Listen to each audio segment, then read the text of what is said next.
Buffalo After Dark is proud to recommend I Barbecue for You.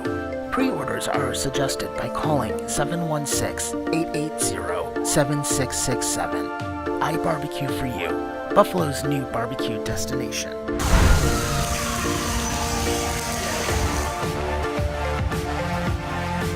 Just move the Coyotes. Don't do another expansion. Right? It would never crossed my mind. So somebody called the house when I was out mowing the grass. Oh yeah. There you go. Yes, sir.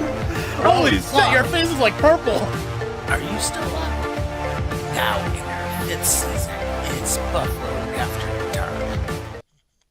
Welcome to Buffalo After Dark, everybody. It is Wednesday night, November 27th. And of course, tomorrow's Thanksgiving, so what better way to kick off tonight with our Thanksgiving special? So, of course, Hanson's here with me. We did have a few technical difficulties going at 8 o'clock, but we got everything resolved, and we're live to go for the next hour or so. How are things going, man? Everything has been good. Been kind of busy in the last couple of days getting ready for the holiday. And I guess I should start off by saying, happy Thanksgiving, boss. Yeah, It's been you a hell of a too. ride. You It's been a hell of a ride for 5 years. Yeah, it has, man. Yeah, Thanksgiving special number 5. Of course, Mr. Jesus, sorry your Devils are getting your ass kicked, but I do have the Sapporo. Yeah, the Islanders are getting their ass kicked as well. They're down 2-0, or they're down 1 goal to the Boston Bruins. And I'm also flicking back and forth between that game and the Sabres game.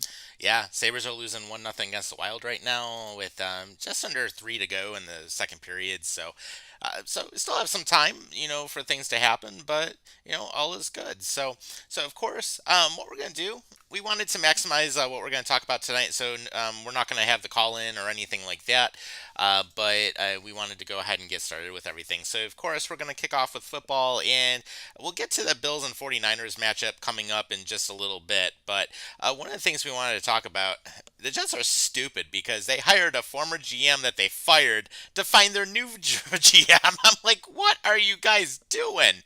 Holy balls. And It's like, why? You fired him because he couldn't do a damn thing. the Jets are stupid. Yeah, exactly. Exactly. We say that all the time on here, except it's true. Yeah, you just can't help yourself. You know what I mean? You just can't help yourself but just laugh about this whole situation. But it's not just the Jets, mind you. It's also the circus that's being run by Aaron Rodgers, the GM, coach, and the owner. No, I'm Yeah. sorry, the quarterback of the New York Jets.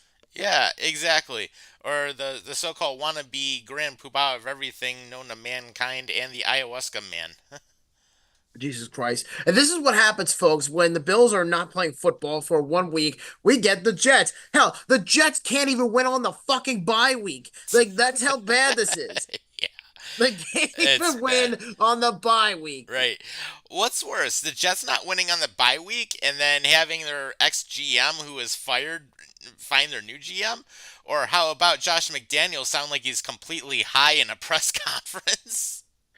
I don't know, honestly. McDaniel was just one guy. The Jets are doing this for God knows how long. Yeah. Like it's taken a while now for them to kind of get themselves where they are. I think the Commanders, who we're gonna get to later, I think the Commanders actually used the team, the 33rd team or whatever it's called, like Yeah. some pro football Instagram account. Mhm. And apparently Mike Tannenbaum, the former GM of the Jets, and Rick Spielman, who's the general manager or the former general manager of the Minnesota Vikings, are going to be involved in this process. Oh, good So, Lord. yeah, the Jets, they're going to have to get their GM, coach, all because Woody Johnson is trying to do his best Jerry Jones impression. Yeah, it is nuts. It really is. I mean, where do we even begin with them? I mean, if anything, I think we should start at the top from frickin' Saturday. What do you think?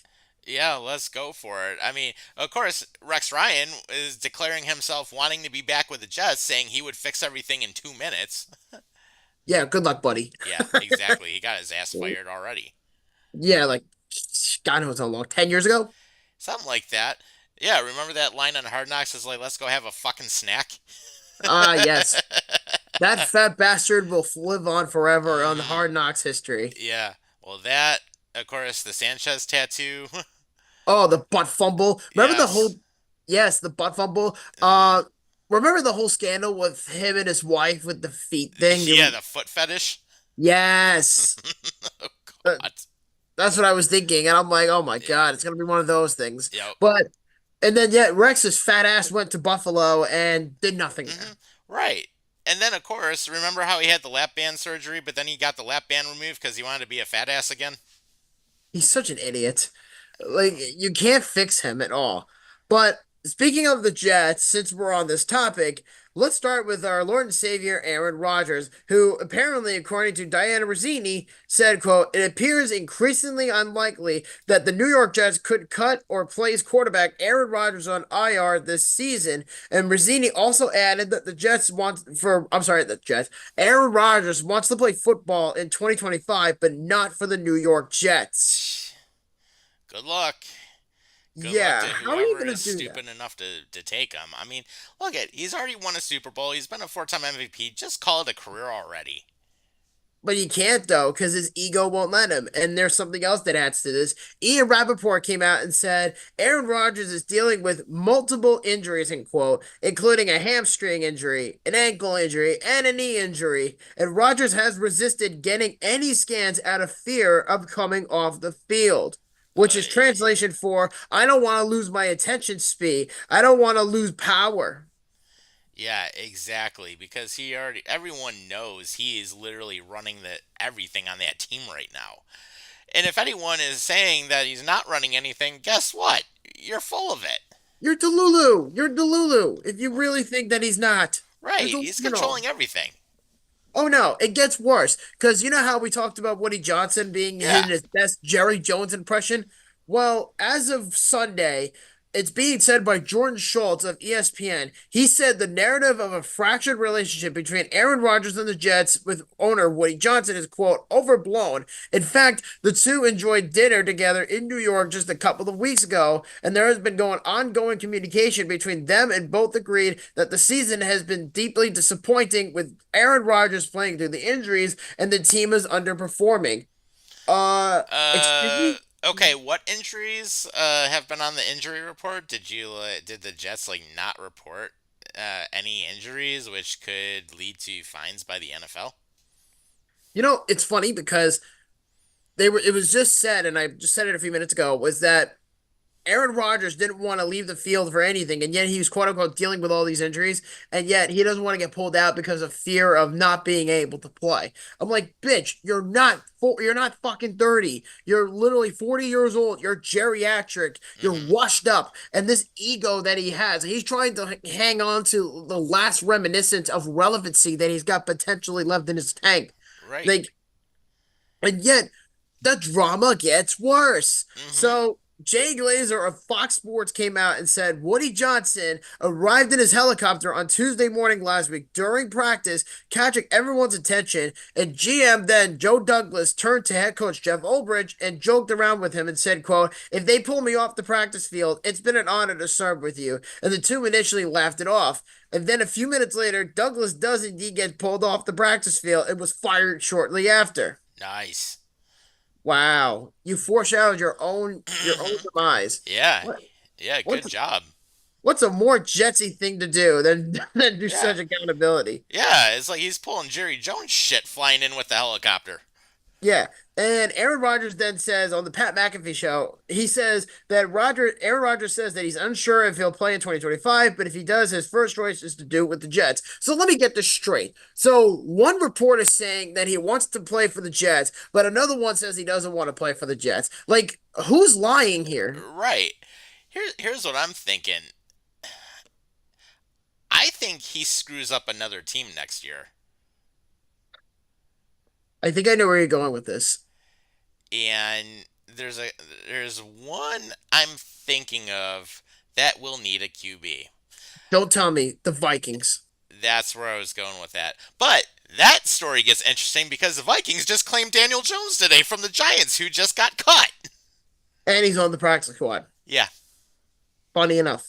yeah. And they got Sam Darnold, former Jets QB, who actually finally is doing something with the Vikings Yep, and after then over 7 years. yep, and then Aaron Rodgers of all people went full Donald Trump on the media, and he said, "quote that there's a 100% of league problem with the Jets organization." a leak problem? Are you mean like talking to the media? Like, what are you saying, Aaron? Are Right. you saying you don't want to hold no responsibility, but yet you're the one that's stirring the pot every second and every quarter that you're going to potentially get within your last couple of months in New York? Yeah, exactly. It's like, what the hell's going on? And here's the thing: he's done nothing for the Jets. He hasn't showed up for the Jets. The offense has sucked around him. Nate Hackett can't do anything with a fucking offense if his life depended on it. I mean, he's an offensive coordinator in name only. And then Rodgers, he's a washed up has been. It's not 10 years ago where he was actually playing well in Green Bay. There is no offense around him. Their coaching doesn't do shit. Salah, I think, was put in a bad situation in the first place because he's a good defensive coordinator, but he's not a head coach.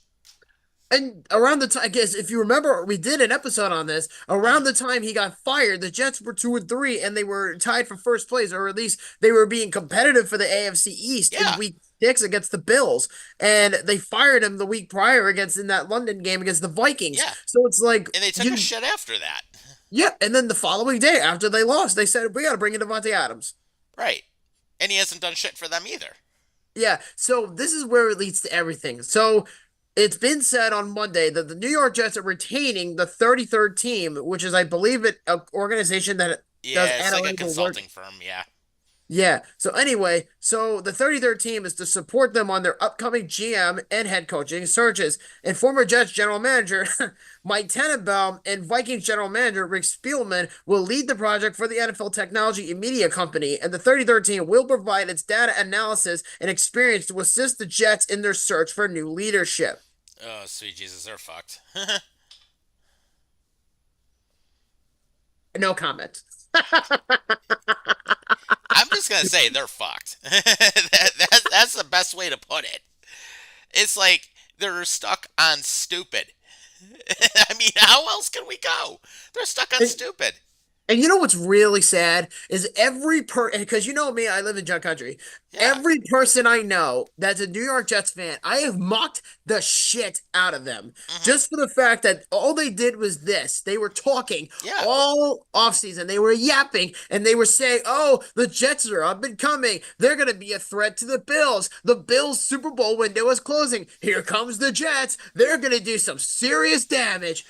I'm sorry. What was that comment you made about the Jets were going to be a threat this year? yeah, Look at your team. Your team is utter garbage. I mean, the fact that you're what, 3-8? yeah. They ain't doing anything. And there's no way they're winning the AFC East this year. Shit, the Bills can No. clinch it as of Sunday. Yeah, and all that has to happen is the Dolphins to lose to the Packers on Thanksgiving. Right. And that's it. Yeah, exactly. And then here we are, like 12 games in as of this coming Sunday, and the Bills already have the AFC East title, Pretty much. And the fact that the Jets are such a joke, or at least I the feel like division. we talk about them every week because new shit and new material comes out I from know. that garbage ass organization. Right. I mean, the only organization that's relatively close to the Bills right now is Miami, and they're a laughing stock in their own right, but they're not screwing up as bad as the Jets. Like the Dolphins have a decent like core for respectively, but They're not performing well.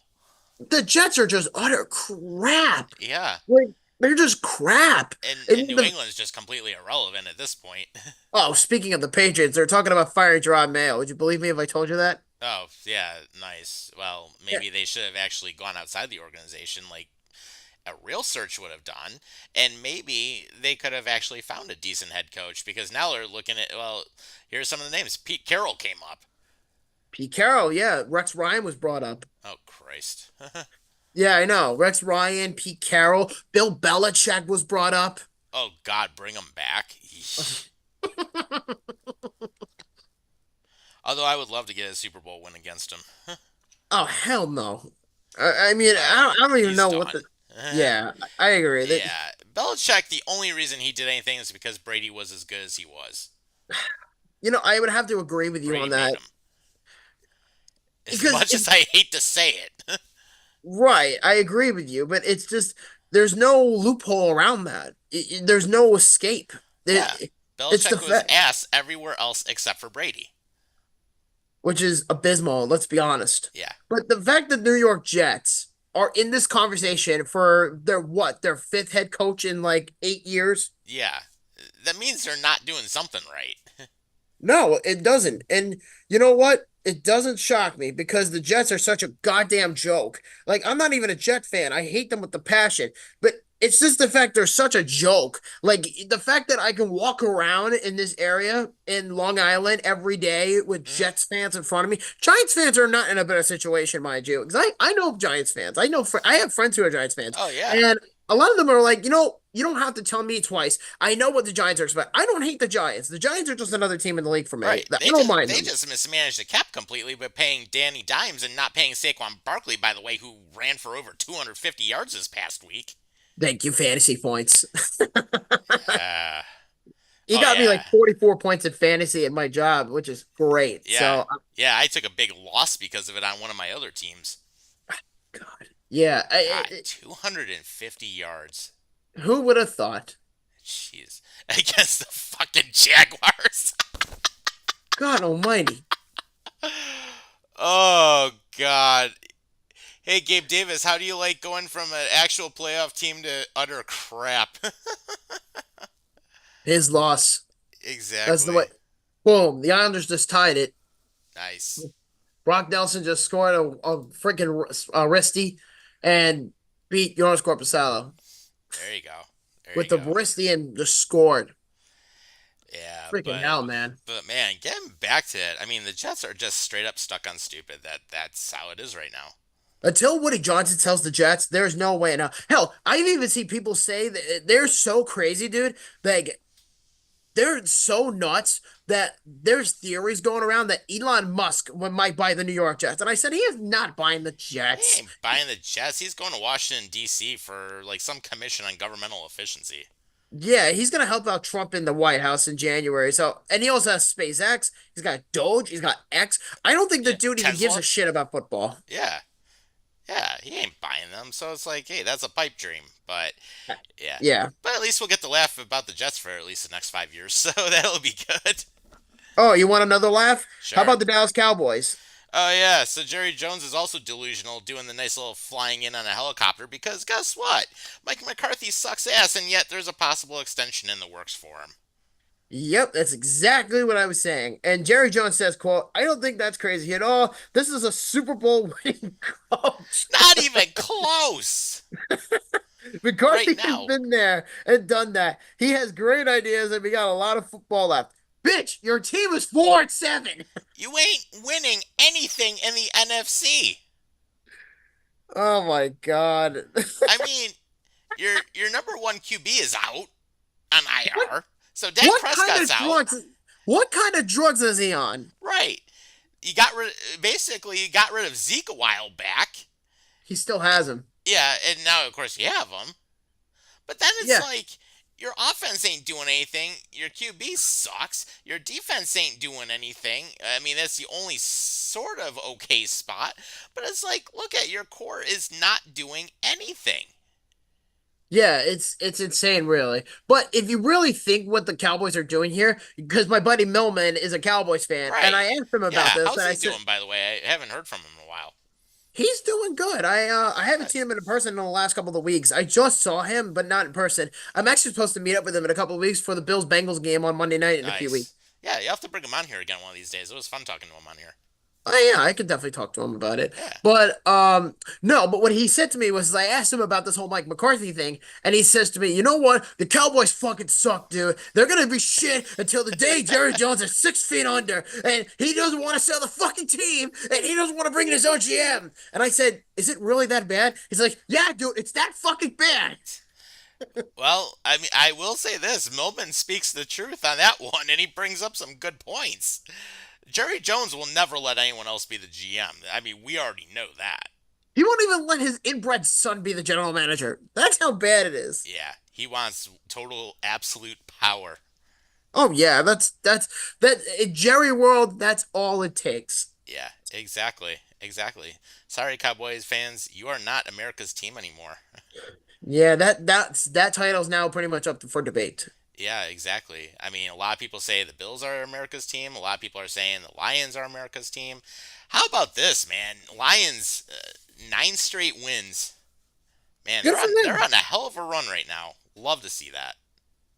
Oh yeah, without a doubt. And you know what? I'm happy for Detroit because Yeah. at this point now you could pretty much say, well, at least they did something right. Yeah, out of all the years of misery, it finally took someone in the Ford family to actually put their head on their shoulders and understand, hey, you need a new GM, you need a new coach. And sure, I mean, Campbell didn't have a great start, but come the end of that season, they started winning. Then season 2, they were in the playoffs, and they've been in the playoffs ever since. Campbell's a great coach for them.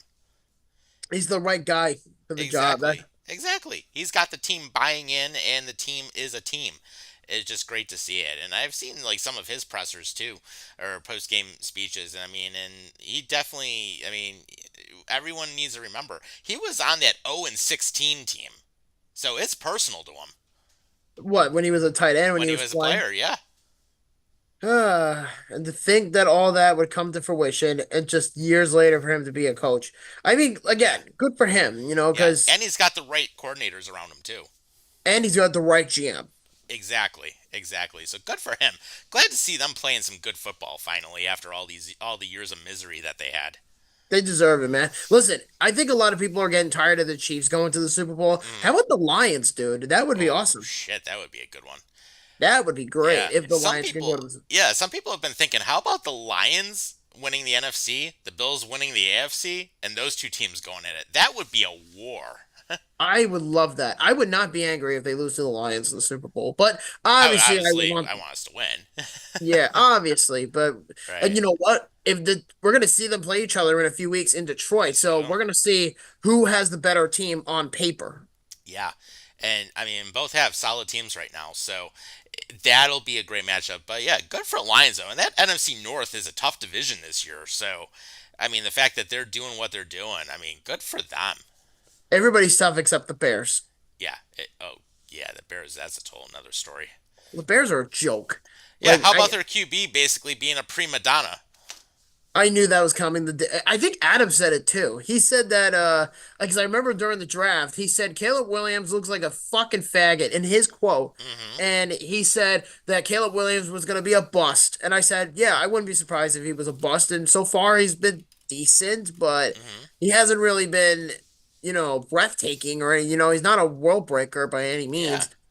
Yeah. And basically, here's the thing: the veterans on a team want him to be benched.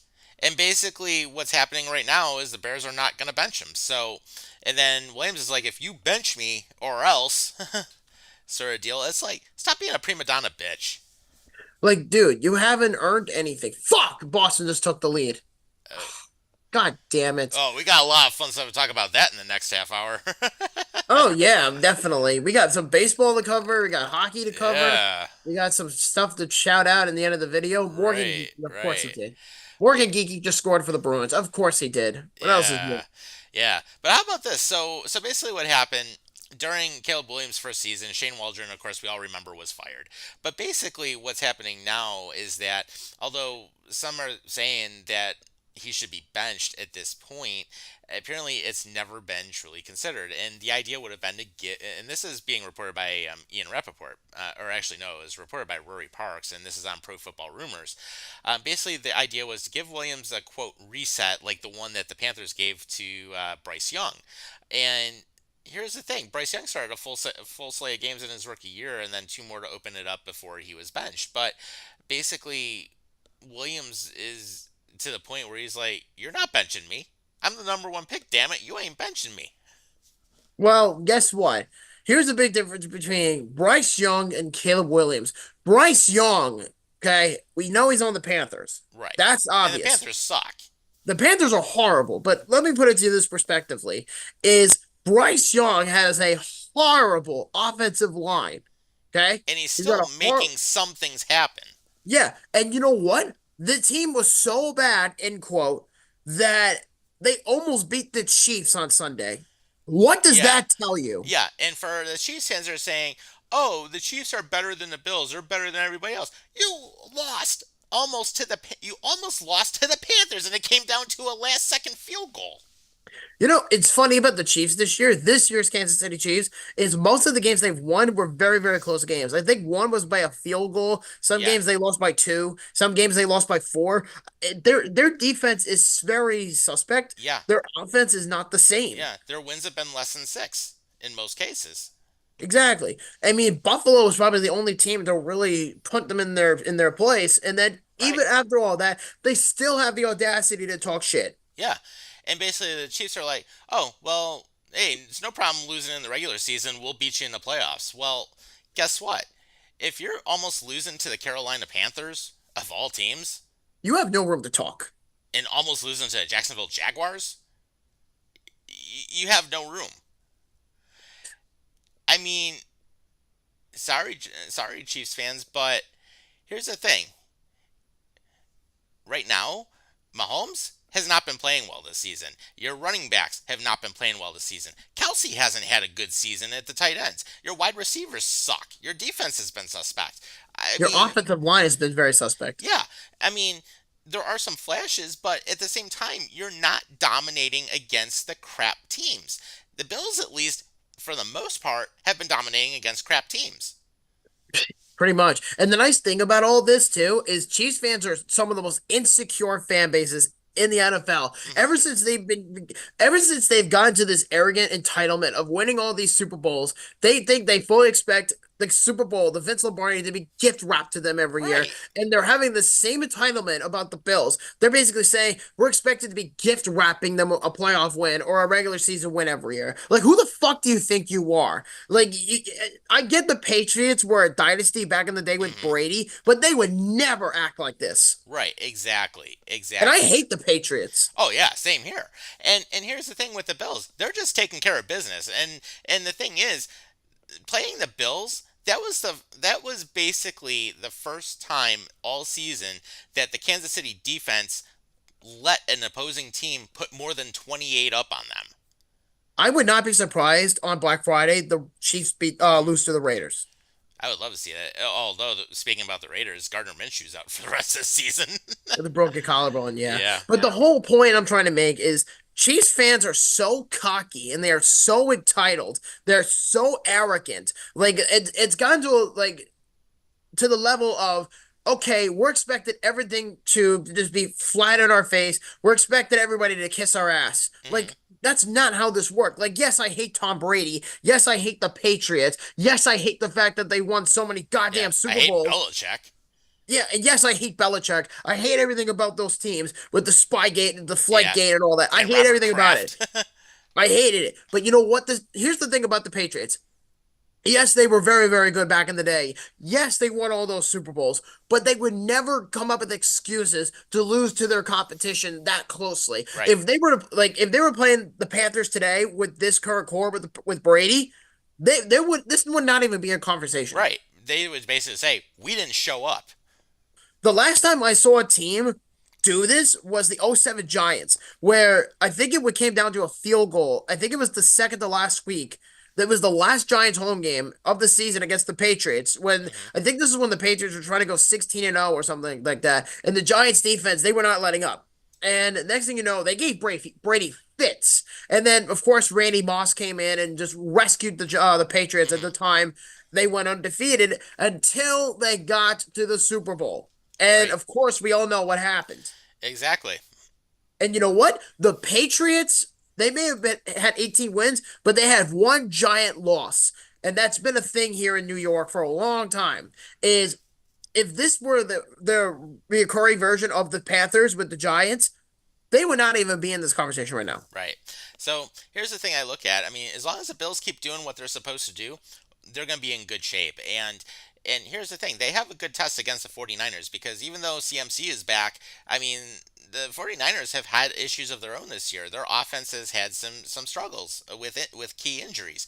Their defense hasn't been as good as what it would typically be either. So there are some areas on that team that are definitely going to be suspect. But this is a good test for the Bills because of the fact that I think they can absolutely rise to it, and we could potentially end up getting that 10th win of the season.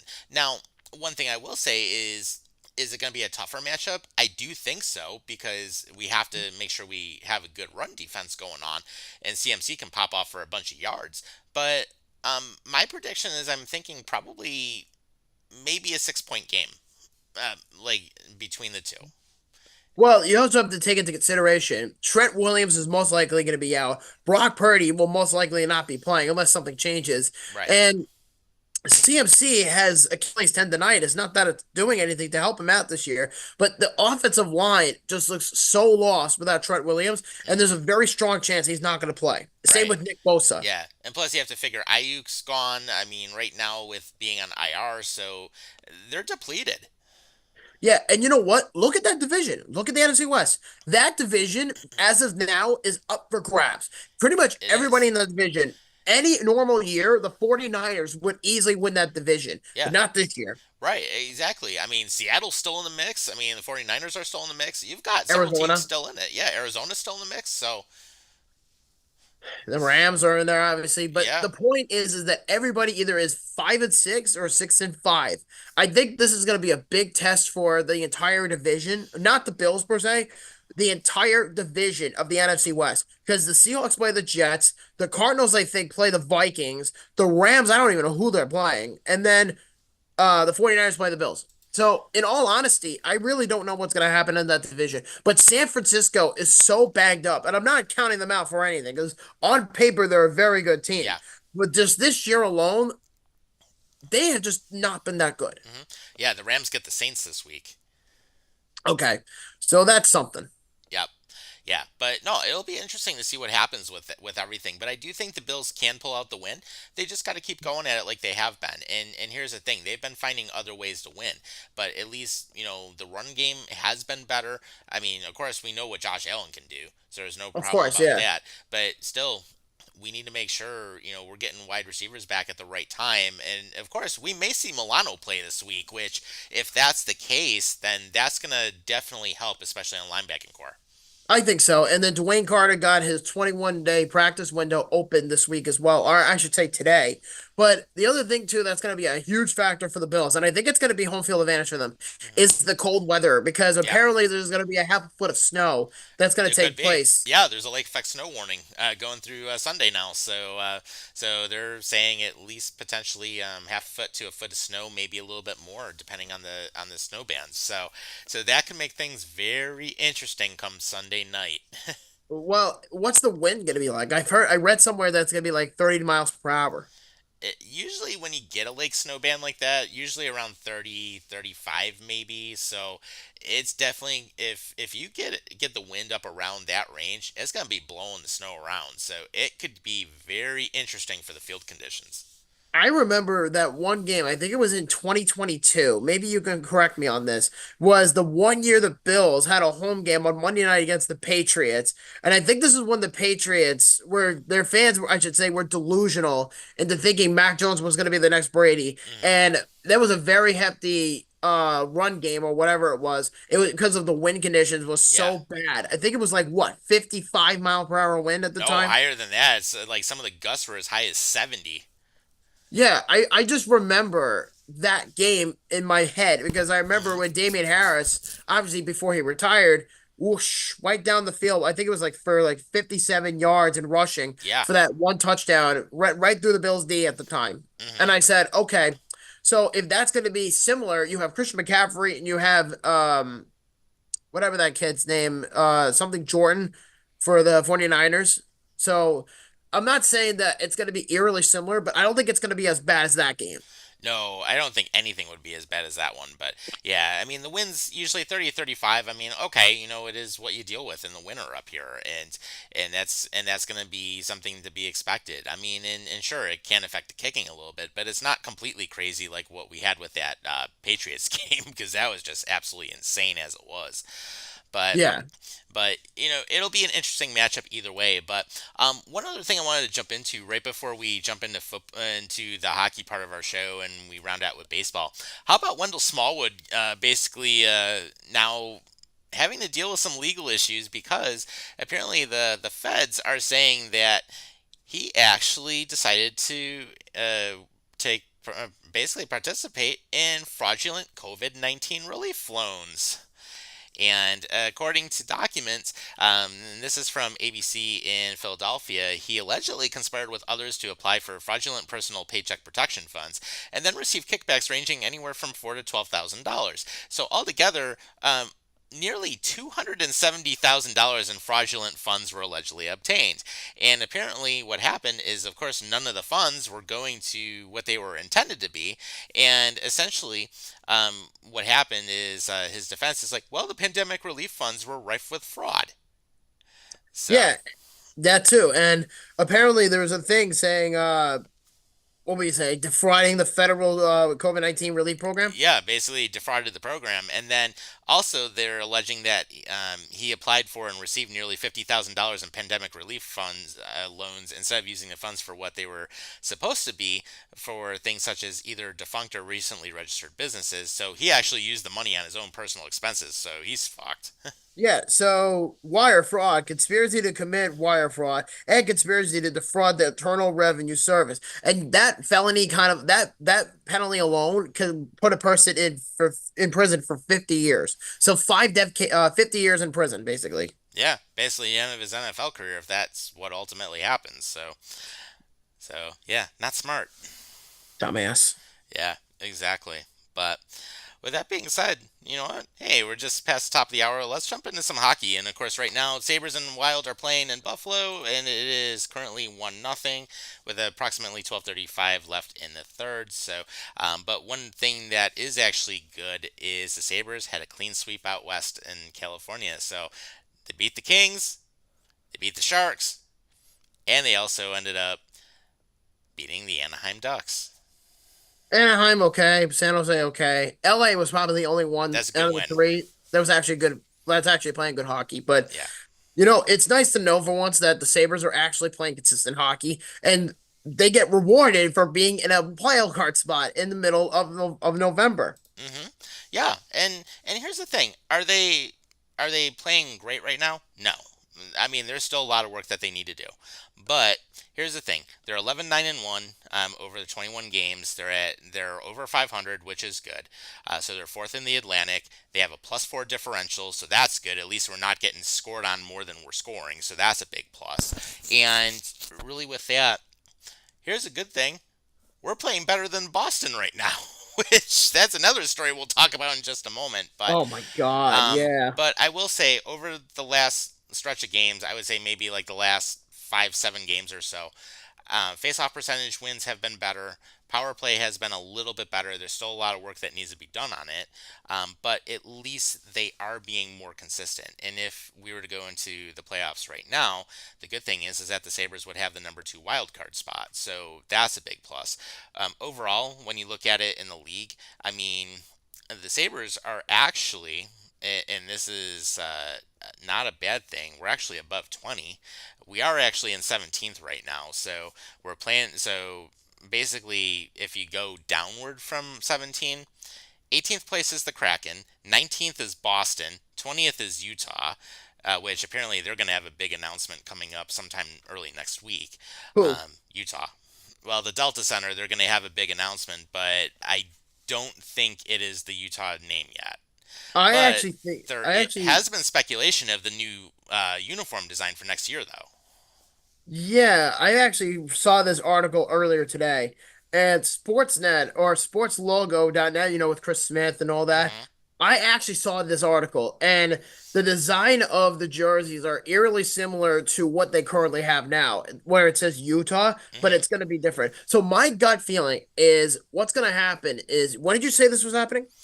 So the Delta Center announcement, it should be happening, if not by the end of the week, early next week. I can definitely double check and see what it is, but Yeah, I've got a feeling that if they're releasing the jerseys, so let me say something to you then. If you're releasing the design of a jersey, you also have to apply a logo. You can't just advertise a jersey. You know what I mean? hmm exactly, and that's going to be an interesting thing. But actually, looking at the Delta Center Facebook, it says Monday at 10 a.m. Eastern Time is going to be a big announcement. So we'll have to take a look and see what comes out of it.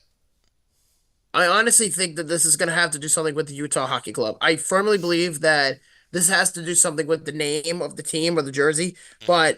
And you said Monday morning this is happening. Yep, Monday morning, 10 a.m. Eastern. Oh my God, I'm so excited to see what this Yep, is all 8 about. a.m. Mountain or 8 a.m. I think Mountain Time. So I think though, let me ask you a question. Do you think that if they were to unveil, let's say, the name and the logo and the jersey all together at once, just for the sake of argument, hmm do you think that the Utah Hockey Club, or the Utah No Names, as my wife likes to call them, do you think that they would rebrand the team after New Year's? I think it would be next season. Yeah, because if that's the case, then remember, this was years ago. I want to say like 2011, 2012. Remember, like leading up to the 2011 playoffs with the Tampa Bay Lightning, where they were pretty much prepping the new logo at the time, which is Hmm. currently what they have now, Yep. and the New Jersey brand. Remember that? hmm Yeah, so they kept branding it and branding and branding. It's to kind of say we're moving on from that shitty '08 Reebok, Edge Tampa Bay Lightning logo, Yep. and we're going with a clean slate. And that clean slate got them to three Stanley Cups final appearances. hmm So, or four, I should say. But the general conception is, I think what's going to happen is they're going to reveal the logo and the name and the jersey design of the new Utah team, and they're going to play the next season. But I have heard that they might do it in January, like New Year's Day or Yeah. something like that. Yeah, it's very possible, and there's a couple different ways that it could happen. But at least for right now, I'm just keeping an eye on what happens on Monday. That's going to be interesting to see what comes out of it. So that's definitely some big news coming out of there. And then on top of it, I mean, as long as the Sabres keep working on the consistency aspect of their game, I mean, they should start to be more respectable in terms of how they're going to perform. So, I mean, at least they're winning games more than they're losing them right now. It's just they got to do the little things. That's really what it comes down to. They have to do the little things, and they can't just have those defensive lapses. I mean, they're getting shots on goal, which is good, but they have to be sound defensively and stop taking stupid penalties because that's one of the other problems that they've had. They take penalties at the wrong times.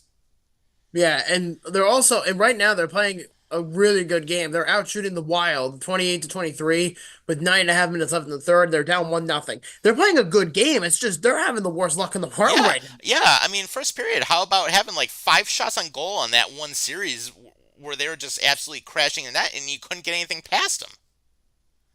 I mean, it's definitely possible. What is it, Philip Gustafson or Yeah, whatever? I think so. Yeah. So I mean, and the thing is, I mean, the Wild, I mean, their goaltender is playing lights out right now. So I mean, you can't fault the Sabres for crashing the net and getting scoring chances because they're absolutely getting scoring chances.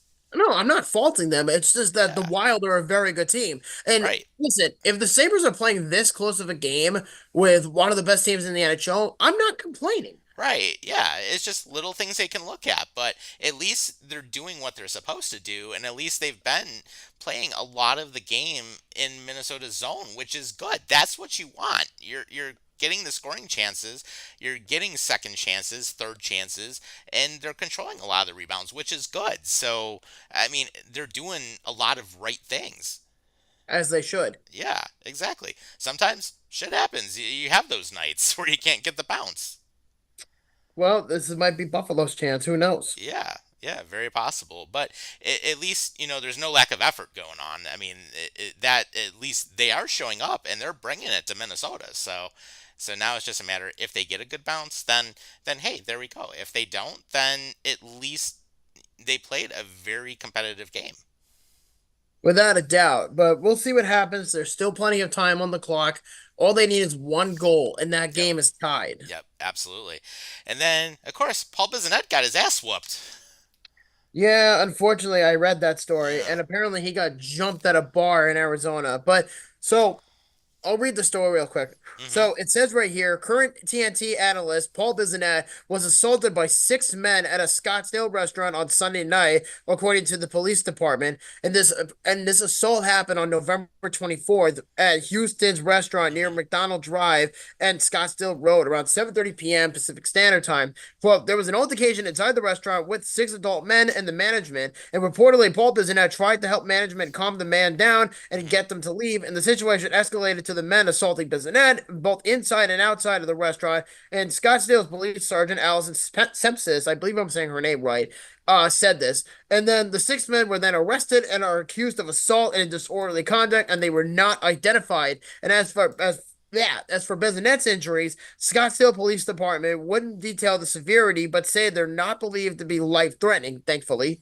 That's And he was taken to the hospital for evaluation, and no further information about the assault is available at this time. What a really weird, wild situation that Yeah. is. That reminds me of one of the wing places I like here in the Buffalo area. It's actually closer to where my old house used to be, but out in Guestville, there's a place called Elmo's, which is on Millersport Highway, and someone actually got stabbed there last night in a fight. Oh, So, you mean the and little one? Go ahead. yeah, and it's something. I mean, Amherst, number one, stuff like that doesn't happen all the time out there. It's actually a very safe community. But the person who assaulted the other person in the bar did get arrested. So I mean, there's that. But yeah, a guy got stabbed in the arm. So, but at least the guy's gonna be all right. So that's definitely good at least when it comes to that. But yeah, 2 years it's, ago, after but a it is Week 8 definitely- loss to the But Dolphins, it is definitely something where you know stuff like that, you never know if something like that's going to happen. Just unfortunately, sometimes wrong place, wrong time. Yeah, I mean, to be fair to Biz, he was trying to do the right thing by separating a fight, even though he didn't have any intention to do it. Yeah. But he was just trying to be a good guy, and probably someone got a little boozed and beat the shit out of him. Yeah, exactly. Which, by the way, of course, one of the things we'll say is with Thanksgiving, don't be stupid and don't drink and drive. So we'll tell you that, and know your limit and stay within it. So we'll definitely say that. But jumping into other things, the Rangers, they're in full out panic mode right now. And I love it. I love it. You know me, I hate the Rangers with a passion because I'm also an Islander fan. Oh man, you know me. I love this. This is music to my ears. Because the funny thing about the New York Rangers is they're right now, they're what? 12-7-1 with the first spot in the wild card lead. Dude, they're literally 2 points ahead of the Buffalo Sabres of all teams.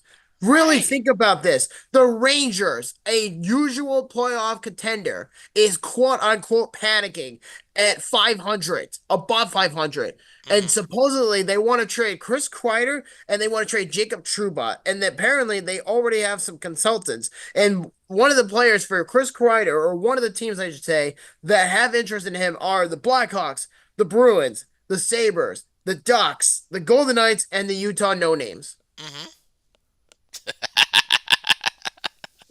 This is music to my ear. Oh yes, yes, yes, yes. But I will say the Rangers, it's just funny how the Rangers are just in full on panic mode. I love it. I love watching the Rangers implode just Yeah. because they're a bunch of scumbags and I have no remorse for the Rangers. Yeah, anytime that they absolutely crash and burn like that is always great. Which is hardly ever. It's hardly ever the Rangers, crash and burn like this. But again, I just think it's funny that of all the years that the New York Rangers have been contenders, Mm. the one time they're decent, they say, we have to blow it up now. Right. What's the urgency here? Like, what Yeah. do you, like, is this because you know that you need the money to pay Shesty? Shesty is a UFA in July, Exactly. and he's not paid yet. Right, right. So it makes no sense, but you know what? Hey, let them crash and burn. I absolutely love it. So, but I know another team is crashing and burning right now, the Boston Bruins, because they decided to fire Jim Montgomery, and guess what? 5 days later, the St. Louis Blues pick him up, and he's about to get his second win Oh my God, yeah. with the Blues. So the St. Louis Blues, for those in context, the St. Louis Blues bring in Jim Montgomery as their new head coach. No, not an interim, not anything like that. A full-on head Yeah, coach. straight And up, they fired their ex-head coach. They fired Drew Bannister to make room for Montgomery. It wasn't because they were playing horrible, because they're decently bad, but they're not as bad as people say they are. But it's like you fire Bannister just to bring in an opportunity for Montgomery. And I'm saying to myself, okay, I didn't expect Montgomery to get a job this fast. Right. Like, he's not my favorite coach in the world or anything like that. He's far from it. But I think a lot of people overlook his status just from his time in Boston, but they just, they underlook the value he did in Dallas. Like, he was a decent coach in Dallas. He had that great 65 win regular season game, Yep. win, whatever, with the Bruins, and they choked the living hell out of themselves in the playoffs against Florida a few years ago. And now you're a head coach for a Midwestern Conference team to try to get into the playoffs. Mm-hmm. Yeah. Oh, man. And St. Louis is responding so far. It's not even Thanksgiving, and drama is already being unraveled. Right. And then how about the replacement in Boston? Oh, my God. Joe Sacco, of all people. Oh my God. The Boston Bruins are in deep shit. Yes, they are. I But don't you get know it. who's still there? Cam Neely. Oh, my God. And you know who else is still there? Don Sweeney. Yeah, the good old boys club. Ah, yes. So instead of taking accountability for your team, you fire the coach. Face the fucking music like the boys you are. Mm-hmm. Exactly. Exactly. But they don't want to accept it. No, they don't, because they apparently think their window is still open. It's gotten so bad in Beantown that there was rumors going around. Not even 2 weeks ago, they were talking about possibly trading David Pastrnak. And I'm saying to myself, have you lost your fucking mind? You just signed the guy to an extension, and you want to get rid of him that quickly? Yeah. Or how about this? How about Brad Marchand possibly being up for debate? Oh boy, I think that would make more sense because he's much older than Pasta. But I feel like though with all this news coming out about the Bruins, it feels like it's inevitable that they're going to be going into a full-on rebuild. Yeah. I mean, they almost have no choice at this point. The biggest mistake the Bruins made was signing Jeremy Swayman to that monster extension. Mm-hmm. Yeah. And it's biting them in the ass. Yeah. So in a way, the Bruins screwed themselves over. Exactly. It's not Jim Montgomery screwing them over. Hell, he won a Stanley Cup with them. But the Bruins. No, he didn't. Or wait, no, he didn't. It was Claude Julien. Okay, so yeah, I'm thinking about him, which is kind of funny because the last time Claude Julien was fired, he was picked up right away too. So literally, you have 3 teams that fired coaches, and all of them were picked up in less than 8 days. Yeah, exactly. And the only reason why Claude Julien was ever fired by the Bruins was simply because he called them out by saying they didn't have enough talent to win in the NHL. And I said, well, you do have guys like Patrice Bergeron, Brad Marchand. I think Pasta was just starting to come up for the Bruins at that time. Right. They had Tuukka Rask as the goalie. Zdeno Chara was just in his twilight years at that point, which he still had 3 to 5 years left of production. Yeah. The way people look at the Boston Bruins compared to a few years ago, this Boston Bruins team is nowhere close to what they used to be. Yeah, they're brutal right now. They're not playing like they should. And you know what? I am totally open for them to suck. I really am. Because this leaves the door wide open for the Sabres to make the playoffs. It definitely does. It definitely does, and it's a good thing. So we'll see what happens with the Bruins as we go forward, but they're not going to have a good season. I mean, that's one of the things I can mention. You want to talk about another team that's in pure desperation? The Toronto Maple Leafs. Oh yeah, Nazem Kadri might be coming back. Yep. And what's his face? Doug McLean. Yeah. Doug McLean, the former head coach of the Florida Panthers and current GM or ex-GM of the Columbus Blue Jackets. He came out on the Hockey Night in Canada, or I'm sorry, the Fan 590, and he said, quote, if you're going to play against teams in the playoffs like the Panthers, the Hurricanes, the Devils, the Rangers, etc., you need a player like Kadri. I know some people in Toronto think McLennan, Todd McLennan is clueless, not McLennan, whatever. I don't know what he's referring to, but I think it meant to say Brad Treliving, but whatever. So, but I'm telling you, if I'm Brad Treliving and I hear they're kicking tires, I heard today, quote, they were kicking tires, and they were. Treliving has his hands full, and there's still some animosity about, I can't talk. Animosity. Fuck. Thank you. There's still some animosity because of how Kadri left. Now, that situation was very different because of a cap situation. That was the only reason why he got traded to Colorado. But no, so because of the animosity of how he left and how the Huberdeau still stings the Calgary Flames in their ownership, and if Toronto gets Kadri and they face Florida or any other team in the playoffs, it's going to be a different series. Exactly. So that could be could definitely be interesting if he does come back. I mean, certainly it'll help the Maple Leafs out, but at the same time, you know, well, they already have enough issues with Matthews being out, so I mean, they've got that going on. But And they somehow think that 34-year-old Nazem Kadri is going to help them out at this point. yeah, exactly. If Kadri was in his prime, I would have said, hell yeah, that makes a lot more sense to bring him in, but that's not the case. And you have to remember something too. Nazem Kadri makes $7 million for another 3.5 years, Hmm. and he's 34 years old. Yeah, and you got to figure if he's gonna be looking for more, he ain't getting it. He's really not. And the funny thing is he's not a UFA until he's 38 years old, which is in the year 2029. So, do the Right. Toronto Maple Leafs, who are already in cap hell, do you really want to put yourself in that situation? I wouldn't. That's their problem. Yeah, exactly, exactly. So we got that, and then of course one of the other things that we wanted to mention real quick, David Yursak. There's some trade rumors that are going on, and then Pavel Datsyuk has decided to hang up the skates. Yeah, it's been a long career for him, and you know what? He signed a 1-day contract with the Detroit Red Wings, and Good for he him. is now officially retired as a Red Wing. Good for him. He's one of the best Russian players of all time, the Yeah. Magician. Yeah, absolutely. Absolutely. Great player. So, with us having a few minutes left, we still have a couple things we want to go to, and there are actually two things in baseball we wanted to talk about. First, Juan Soto. He is being very heavily courted by many teams, including the New York Mets. Oh yeah, this whole thing is beyond nuts. So the New York Mets, as we all know, the MLB free agency frenzy has begun, and already there has been some noise, including Blake Snell, who late last night got a 5-year fucking deal for With the Dodgers. 132 fucking million with the LA Dodgers. Oh man, have fun paying that luxury tax. Oh my God. God damn it. So they got him. They got Otani, the MVP. Yeah, they got Yoshinobu Yamamoto. They got, I think, Clayton Kershaw now. They got Shohei Otani. Now you got Blake Snell. They're not gonna have Walker Buehler. He's a free agent, Right. but oh my God, They're stacked. they're stacked in that bullpen. They're Yeah. stacked. And that's scary. The Right. Dodgers got richer. The rich get richer. Yeah. And they built depth. Oh yeah, for sure. And you know what? The Dodgers spent money very well. And you know what? That Shohei Otani contract that they got within over a year ago, Mhm. that gave them flexibility. Yeah, Because that was smart. remember, they paid him 700 mil for the next 9 years. Yeah, and he deferred a lot of that.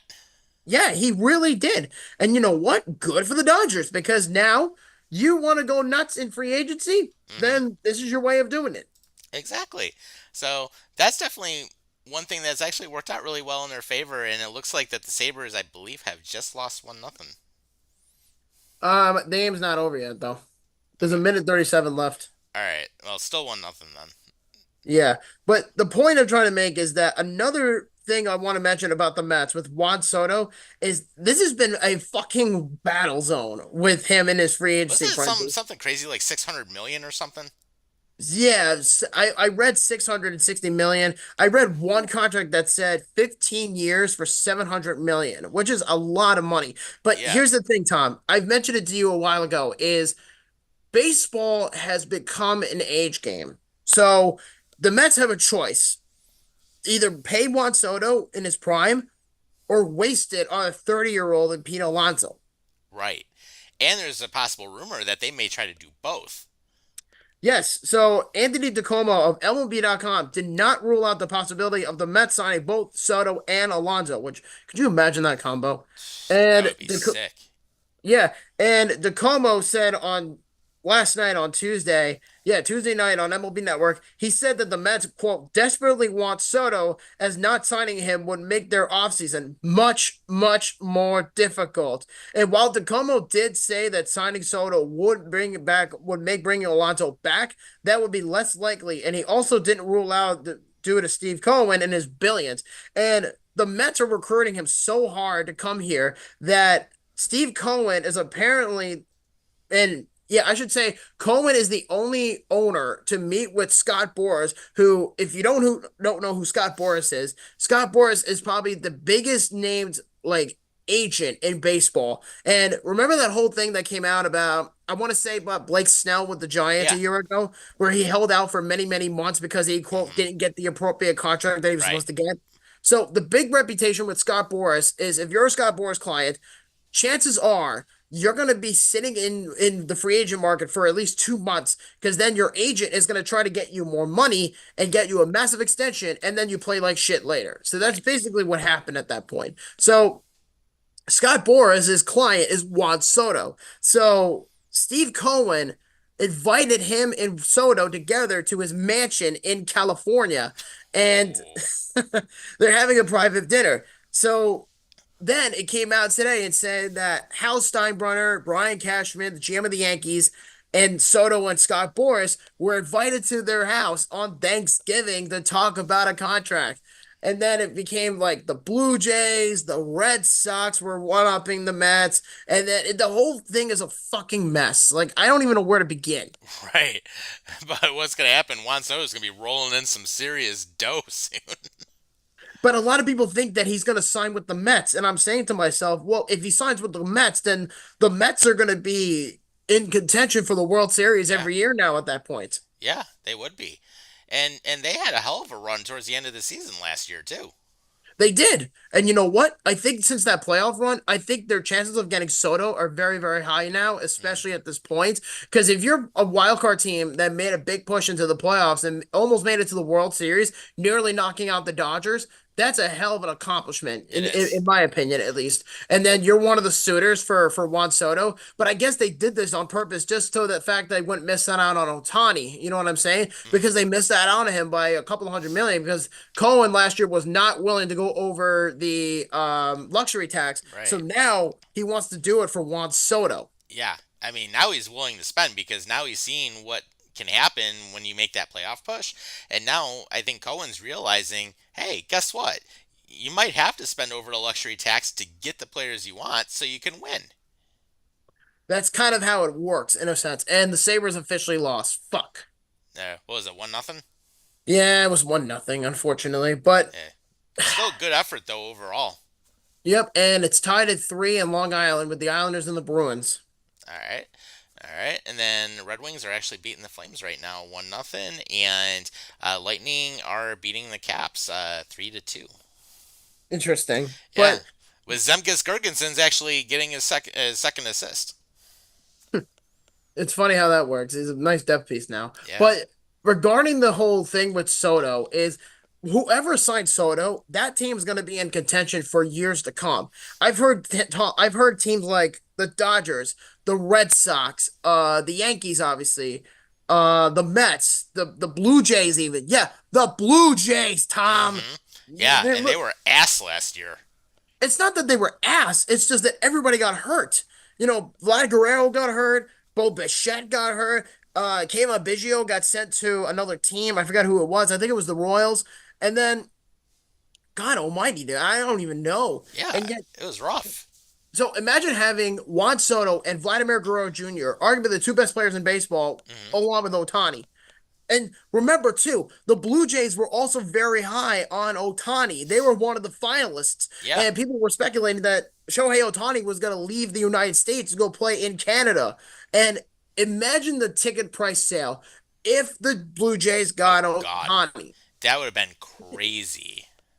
Oh, yeah, dude, forget it. But then, of course, he goes to the Dodgers, and things escalated Right. very quickly. Yeah. Can you picture if the Dodgers pick up Soto also? Oh, my Holy God. God. Yeah. They're going to be the perennial champs for a while. They'll be a dynasty. I honestly don't know what I would do if that were to ever happen. I mean, it's still a Right. possibility, but Jesus fucking Christ, Oh my God. That would be like dynasty material at that point. we would never hear the end of it. Right, exactly. But you know what another funny story is? How about the Angels spending 100 million on free agents? Oh my God, dude. Yeah. Oh my God. And, and the thing too is that one of the players they ended up signing a shitload of money to was Yusei Kikuchi from the freaking Astros. What was it, like a 3-year deal for like Something like that. 60 Yeah, here we go. So John Heyman, 63 million for 3 years for Yusei Kikuchi to the Angels from the Astros. Then they make that trade for Jorge Soler earlier in the offseason. Then they get Travis d'Arnaud. And then what else did they do from here? Oh yeah, so I already mentioned Kikuchi. Fuck, I'm trying to find who the other player was. But either way, the Angels went all in and they spent over $100 million on 5 players, including d'Arnaud, who played for the Mets coincidentally. And then I think the big one was getting Kikuchi and then getting Solar. It's almost like the Angels are trying to create reparations for losing Shohei Ohtani and nearly wasting the 6 years in his prime when he was with Trout. Think Right, about that. right. They're trying to make amends. Hey, Artie, stop being fucking Jerry Jones, god damn it. Exactly. Oh, and if you don't know who Uh, Artie Moreno is baseball's equivalent of Jerry Jones. yeah. The wannabe show it all, but basically doesn't do anything You want to know why the Angels have such a dumbass name? because of him. Because of Artie Moreno. Yeah. Imagine this. So, okay, so let me give you a flashback for a second. Imagine in 2002, you're given the LA Angels, right? Or the Mhm. Anaheim Angels, as they were called, and you just won a World Series with Vlad Guerrero Sr., Yep. right? You win in the best of seven series over Barry Bonds. Hmm. And Artie Moreno buys the Angels 4 months after winning the World Series. What is his first big move? Oh, we're going to brand our team as the Los Angeles Angels of Anaheim. Yeah, dude, nobody wants you in Los Angeles. You don't Right. even play in Los Angeles. Exactly. You, They play in you, Anaheim. you play in Anaheim. Call yourselves the Anaheim Angels. Don't call yourselves the LA Angels. Or So or call yourselves the California Angels like you used to back in the day. exactly. So yeah, the California Angels would have been perfect. The Anaheim Angels would have been fine. But no, you call yourselves the Los Angeles Angels of Anaheim. And then he also killed a man by covering up the whole Tyler Skaggs thing a few years Right. ago because he was heavily influenced on drugs. Yeah, how about that for a Yep. change? I remember that. Yep, and then you spend money on players that are just ass. Like for example, fucking Adam Eaton, I think it was. Anthony Rendon was Yep. another one. Like, oh my God. And then you wasted the prime years of Mike Trout. You wasted the prime years of Shohei Ohtani. You had two generational talents and you fucking blew it. Yep. And you didn't even make the playoffs. Not once. Not once with Exactly. those two And what guys. happens? Otani goes to the Dodgers and wins the World Series in his first year. And Mike Trout signs an eternal contract of hell. Yeah, exactly. Oh my God. Unless he gets traded, he will never see the World Series. No, he will not. And that's the sad part because Mike Trout was probably one of the best players in my generation. Yeah, And yet he deserves to have a he's title. yeah, and he will never win a ring. Right. He's going to Unfortunately. be up there with Barry Bonds. He's going to be up there with who else in this category? Barry Bonds, obviously Mike Trout, Right. Ichiro, I would say is Yeah. in that conversation. Yeah, there's Jesus. a few of them. Oh yeah. Fuck, dude, I hate Artie Moreno. And I'm not even an Angels fan. Right, exactly. But that being And yet yeah. And the fact that he signed 5 players, including a Japanese pitcher, 63 fucking Mhm. million dollars, and then trading for Jorge Soli just because your sorry ass was trying to come up with reparations for losing Shohei. Yeah, that is beyond screwed up. Jesus Christ. That is beyond screwed up. But And we're not even halfway through free agency yet, and Juan Soto is still out there. yeah, that is gonna be a fun one to watch. Oh, and if the And Mets don't get, if the sorry to cut you off, but if the Mets don't get Juan Soto, watch out for Anthony Santander from the Baltimore Orioles. that could be a good pickup. It would be, Yeah. Yeah, but, so but he's no Soto. right, yeah.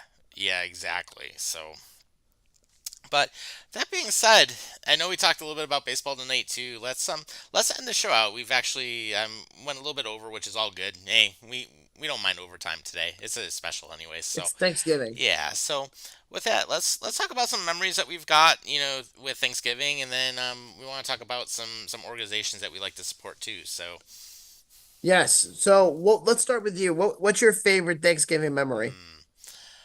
I would say, there's definitely several of them, but always nice to spend time with the family. Uh, one of the things I remember when my grandparents were still around, God bless them all. They've been gone for several years now, but yeah, just the family dinner is always a good thing. Meeting with the cousins and all of that. It's a little different now with just with where I live now. I do that with my sister, my brother-in-law, their kids, and then of course with my mom. So we do that, and so we changed it up a little bit in terms of what we do now. But it's always nice just spending time with the family and just kind of relaxing and just catching up and all of that. So that part's always good. But definitely I would say when I was younger, it was spending time with the cousins, and we had some really interesting memories. And one of the things, of course, when we were kids, one of the big things we always like to do is wrestle around in different things. We'd have our wrestling matches and shit like that, and which I always won most of them, so that's good. So that was that, but no, it was just always fun catching up. So it's always good to do that, and then with that, just the time with the family is really the big thing. Yeah, so for me, I have two memories. One is that when I was younger, my late cousin Eric, my brother Dan, and my sister Kyla, when Hmm. we were all young, like maybe 8 or 9, maybe 10, Yeah. 10 years old, and my grandmother used to host Thanksgiving, and she's no longer with us, but my grandmother used to host Thanksgiving when I was younger, and we used to do a yearly tradition where it's kind of like Manhunt, Hmm. where we played a game called Kill the Turkey, Okay. and we go around. It's kind of like counting, hide and seek, like one, two, Yeah. three. You have to go around the table and you have to say, turkey, turkey, let's kill the turkey at least 3 times. Hmm. And whoever was the turkey would have to hide. And if you get caught, you would get dragged out from wherever you were hiding. Let's say like under the table or something, Sure. or under the cabinet. You get pulled out, and then you get pretend like your guts get ripped off on like a table, like in like Apocalypto or something like that. And where they cut your heart open and your chest Hmm. open, and they rip out your guts and all that because you're carving a turkey and all that. Yeah. So that's one. And the other one was my mom after Santa would come on from the Macy's Thanksgiving Day parade every year at like 12 o'clock in the afternoon. My mom would always put on the movie. You ever heard of the movie March of the Wooden Soldiers? Hmm. Okay, so my mom grew up with that movie, so she would play that every day or every Thanksgiving, like after when the parade ends or whatever. She would put on March of the Wooden Soldiers on in the background or whatever, and we would just watch it. And it was a black and white version also, so Hmm. that brought a fond memory back for me as far as Yeah. that goes.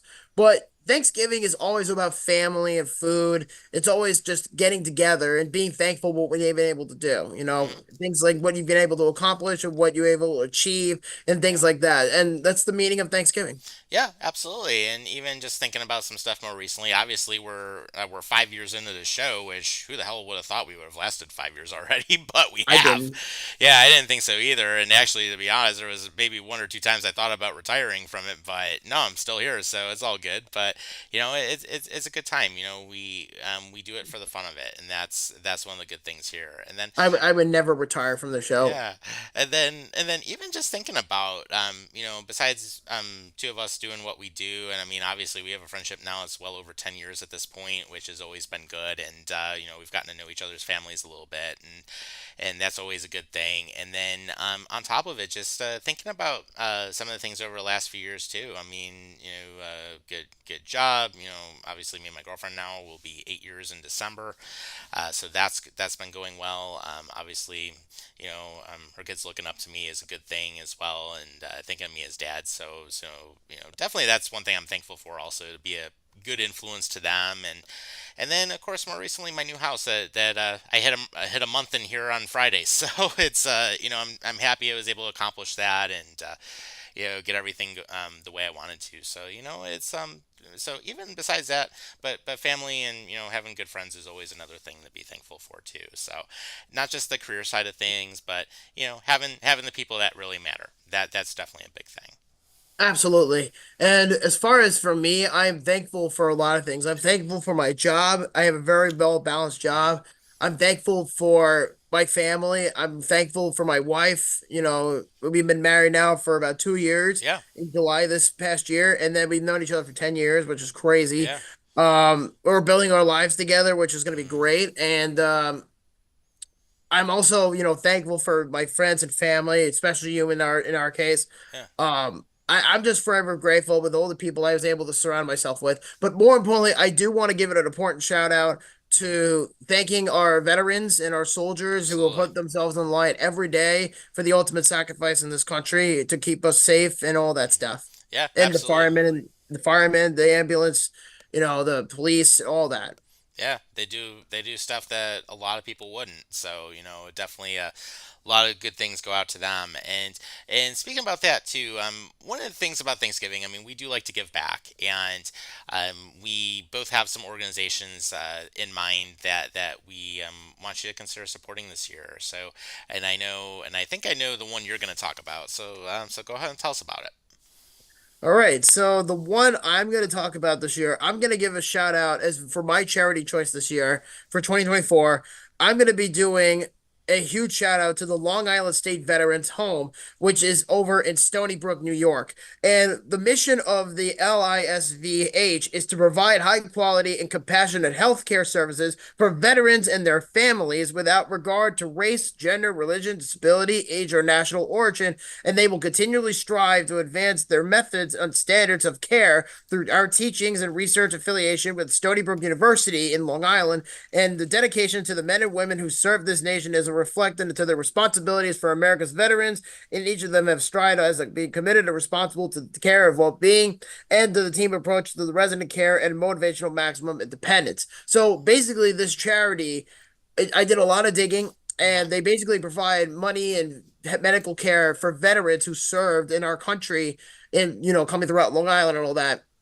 It's not just Long Island, but it's all across the United States, but they're based in Long Island, and they basically provide medical needs for veterans who were there for so long but can't afford it. So people give back to the community to help them out and get what they need. So I'm referring to what I was saying earlier about thanking our veterans and thanking, with soldiers and the army and all that stuff. I'm very thankful for that. Live in the greatest country in the world, and we never take them for granted.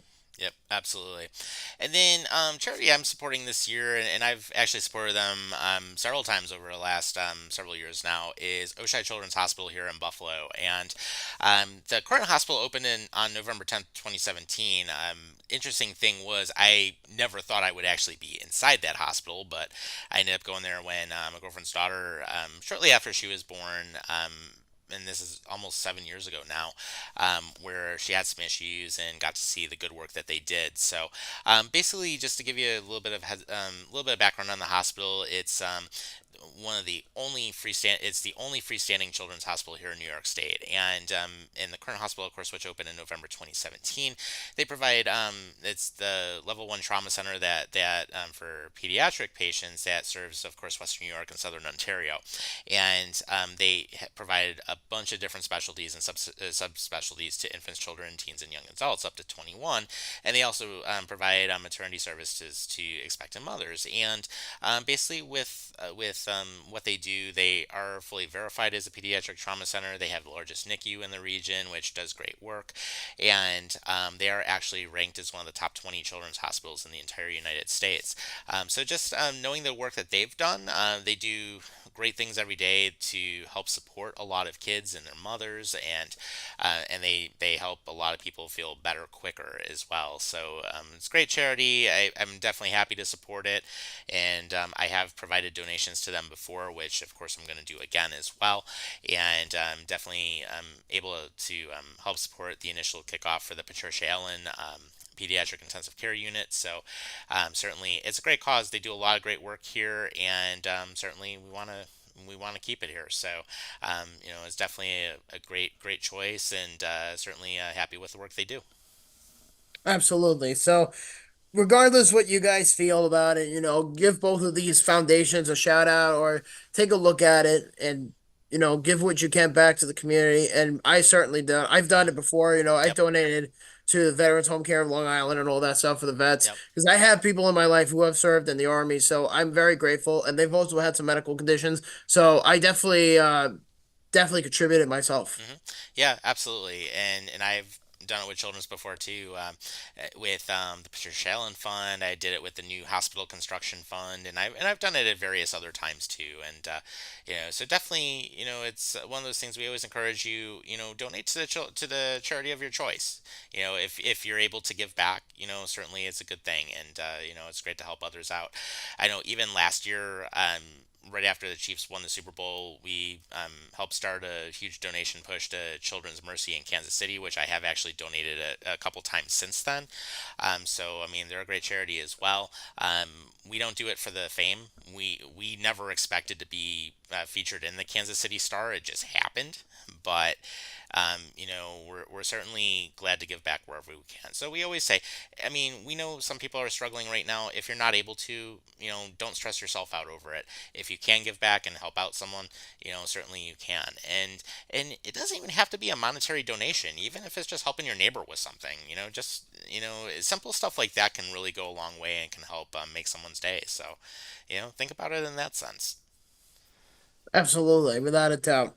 Yeah. So with that, I was gonna say, any other things you want to talk about before we wrap up? Actually, I did. I have one more that I Sure. wanted to talk about real quick, and I wanted to mention it real quick, but I actually have to go back for a minute. It was actually about the Washington Redskins name potentially coming back, and Okay. that's what I wanted to talk about. But here we go. I found it.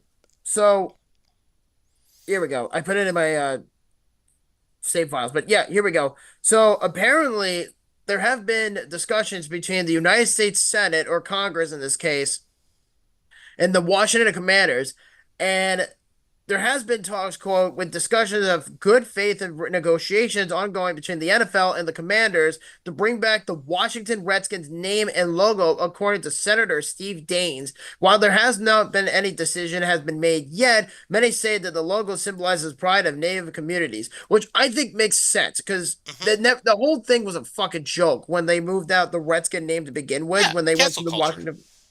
Yeah, cancel culture, wokeism. But I think now that things are starting to change, people don't want it to be like that. They want to go back to the Redskins because that's what people buy that shit for. You know what I Right. mean? So it's just, I think the optimism of the Redskins, coming back into the NFL as early as next year, I think is great for the league because a lot of people don't care about the Commander's name. They like the Redskins name a lot more. You know what I'm saying? Hmm. Yeah.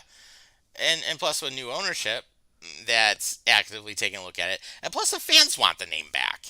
Of course. But here's something I do want to say. But the thing with the Redskins is the logo itself is so iconic that the dirty little secret though that the Hmm. NFL will never tell you is that they kept the logo and would not give it back to the Wetzel family who created the Redskin logo, by the way. Right.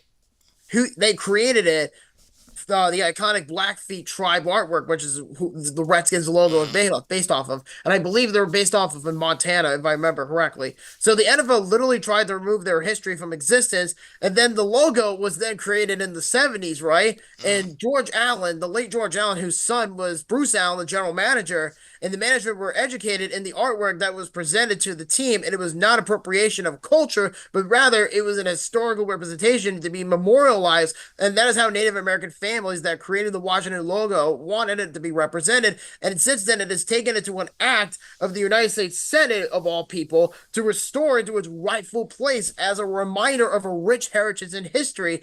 And from the look of it, it's looking like from this agreement that the NFL and wants a stadium in Washington, D.C. as well, which Right. I think is more than fair. And that requires an act of Congress also. But it's most importantly, though, the family gets their artwork restored. So Right. people are happy. The Wetzel family is happy. Everybody is happy at this point. Now that we're Hmm. all finding out that the Washington Redskins are coming back. Right. And the supposed stadium site for the Commanders, aka Redskins, aka Washington football team, could be the old RFK Stadium where they used to play before they moved out to Landover Yeah, and you know what? I heard they're going to demolish it, if not already, and and they're going to rebuild it. build a new. They did it Yeah. already? No, Okay. no. No, there's talks about it, but you know what? It's a perfect stadium site for them because they have tailgating. It's right in DC. You can get to it right on the subway there. You have many different ways to get there. And you know what? It works out well. Absolutely. And you know what?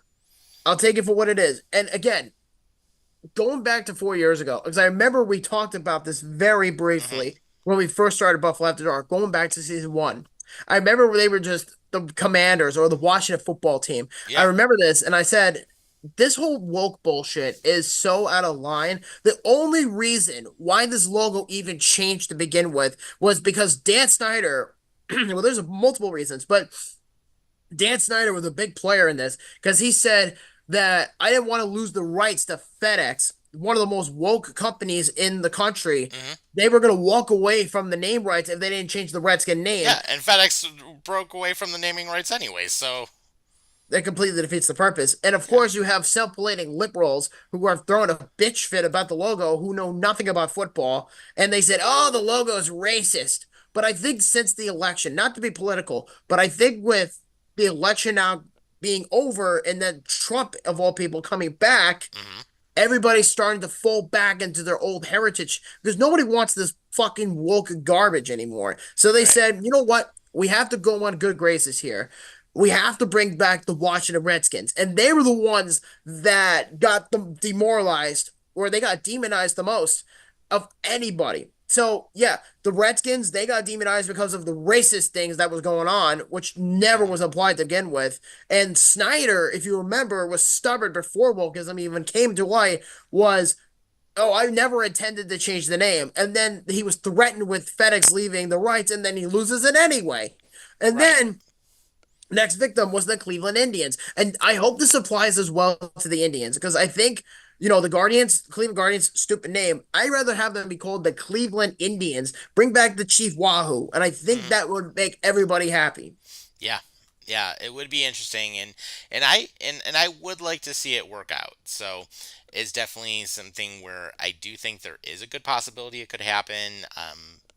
Just let's just enjoy things for what they are and not fall into the cancel culture stuff. I mean, it's just Absolutely. it's just not that part. The cancel culture thing, you can't undo history. No, you You can't. can't. And it's not just the Washington Redskins; it's other companies too. Help me out here for that. What's that name of the with the butter with the Land of Lakes? I think it's called with the Indian lady on there, Aunt Gemina. She was No, another that one. was Aunt Jemima, where they Aunt ended Jemima. up Thank you. changing the name and the logo, and then there was Uncle Ben's, where they shortened it to Ben's because of it supposedly being like cancel culture or something, and there were a lot of other things that went into it. I mean, yeah, there's a lot of different things on both sides, but let's appreciate history for what it is. I mean, you Exactly. can't undo it, And exactly. I but you remember can the always learn from NHL. it. I remember the NHL was pressured a few years ago by the woke media talking about how they wanted to change the logo and the name for the Chicago Blackhawks. And the NHL put their foot down and they said, we're not doing that. We're not going to go by this woke bullshit. Hmm. So, and again, we're not trying to go into politics. It's just a big deal because the Redskin name should have never have changed in the first place. Yeah, exactly. So it'll be an interesting story to follow up on, and we'll definitely get some more details as it goes forward. But other than that, I don't think we really have too much else to talk about. So Yeah, one that's of the about things, it. yeah. So no, we want to thank everybody for hanging out with us for the hour and a half, and of course, yeah, bendiciones para ti y tu familia. so Yeah, so we'll drink to that. absolutely. Have a happy Thanksgiving, everybody. We appreciate you joining us. And only a couple more shows until our Christmas hiatus. So, No, and that was what, 2 weeks we go on hiatus? yeah, normally, yeah, Christmas week and New Year's week, I think, is what we usually do. So, yeah, it'd be interesting. But, yeah, just to kind of give an idea of upcoming shows, I mean, basically, once we hit December, yeah, basically the week of the 25th. Well, the 25th actually falls on Wednesday this year, so we'll be off on the 25th. We'll be off on the first, which is New Year's Day. So basically, enjoy us while you got us, because we've got three more shows after this, and then we're on a 2 week break. So Yeah, basically. So we have today, and we have basically our last show is what, the 12th? our last show of 2024 will actually be on the 18th. Are you sure it's not the 19th? Oh yeah, you're right. You're right. You're right. Right. The Yeah, 18th. Sorry. yep. And then after Oh, that, we come back January 8th. Okay, so that's not too shabby. I Yeah. was thinking for some reason it was on the 12th, but um sorry. But yeah, I think we're in good shape as far as the scheduling goes as far as Christmas, but let's get through three more shows for the 2024 calendar. And keep in mind the Winter Classic is being played on New Year's Eve, not New Year's Day. Hmm. So if you're looking to watch that game, New Year's Eve is the day of the game, not New Year's Day. Right, exactly. So here's some interesting things with that. So basically, with today being episode 195, the fourth will be episode 196, the 11th will be 197, the 18th will be 198. So So the the next two episodes in so basically 2025. January 15th will be episode 200. Oh my God, I can't believe we've accomplished that much. Yeah, yeah, 200 episodes. That's a lot of episodes. It is. It is. So of course, we're gonna plan some fun things for that. But in the meantime, though, as always, thanks for joining us. We appreciate it. Have a happy and safe Thanksgiving, and of course, take care of yourselves and each other. And we will see you next time. Happy Thanksgiving.